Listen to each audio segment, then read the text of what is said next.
Delhi police की special cell ने एक पाकिस्तानी आतंकी को गिरफ्तार किया है। मेरे साथ इस वक्त बात करने के लिए स्पेशल सेल के डीसीपी प्रमोद कुशवाहा उनसे बात करते हैं।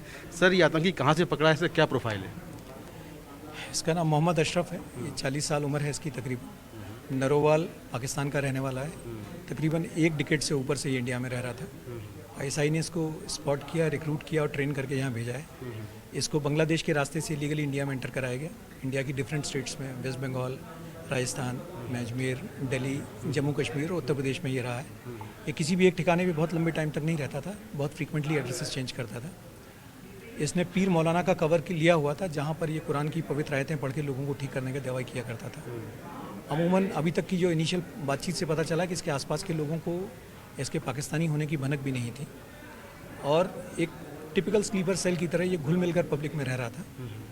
इसने जो इनिशियल पूछताछ है उसमें अपनी कई सारी टेरर एक्टिविटीज़ और एस्पिनेज एक्टिविटीज़ में अपनी इन्वॉल्वमेंट कबूली है, but they are subject to verification. हम उनको वेरीफाई कर रहे हैं। फिलहाल इसकी टास्किंग इसके पाकिस्तानी हैंडलर ने इसकी टास्किंग की थी, इसको वेपन्स लेके फर्दर इंस्ट्रक्शंस का वेट करने की थी, जो जाहिर सी बात है किसी टेरर एक्टिविटी को अंजाम देने के लिए लाए गए थे। इसके पास जो वेपन मिले हैं वो कहाँ से मिले हैं और क्या क्या वेपन है?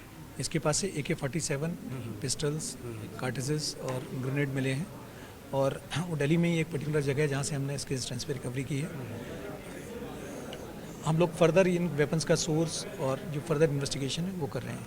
अभी त्योहारों का मौसम है, तो ये क्या जिस तरह से वेपन मिले हैं, क्या दिल्ली को टारगेट करने वाले थे ये लोग? कहाँ कहाँ हमला करने वाले? मैंने आपसे कहा कि अभी he was awaiting further instructions. इसको इंस्ट्रक्शंस आने थे, लेकिन इसके जो हैंडलर्स थे उसने इसको टास्किंग की थी कि आप वेपन्स लेके फर्दर इंस्ट्रक्शंस का वेट कीजिए। जो इसका पास्ट भी रहा है, किस तरह के वेपन्स या तो उसने ट्रैफिक किए हैं या खुद टेरर टीम में कार की, वो भी क्लियर नहीं। It is very initial stage of investigation. वो एक बार हम इसका पुलिस कस्टडी रिमांड लेके इन्वेस्टिगेट करेंगे। इसके पास एक पासपोर्ट मिला है और फेक डॉक्यूमेंट के बेसिस पर इसने अपनी आईडी बनवाई थी। क्या प्रोफाइल इसका? शादी भी की हुई थी कहा जा रहा है। इसने जो इनिशियल पूछताछ में बताया है कि इसने डॉक्यूमेंट्स एक्वायर करने के लिए एक इंडियन लेडी से शादी की थी। शादी कुछ ही महीने के लिए की थी। जाहिर सी बात है उसका पर्पस जो है वो डॉक्यूमेंट एक्वायर करना था।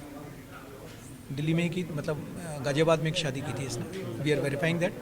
और ये डॉक्यूमेंट्स कैसे एक्वायर किए हैं, क्या किए हैं, वो they are subject matter of investigation. तो बिल्कुल मोहम्मद अशरफ एक फर्जी नाम से दिल्ली में रह रहा था। दिल्ली पुलिस उससे पूछताछ कर रही है और फिलहाल उसके साथ में दिल्ली में और कौन कौन से लोग हैं, किसके वो संपर्क में था, इसकी भी जांच की जा रही है। नई दिल्ली से कैमरामैन अश्विनी मेहरा के साथ मैं मुकेश सिंह, NDTV इंडिया।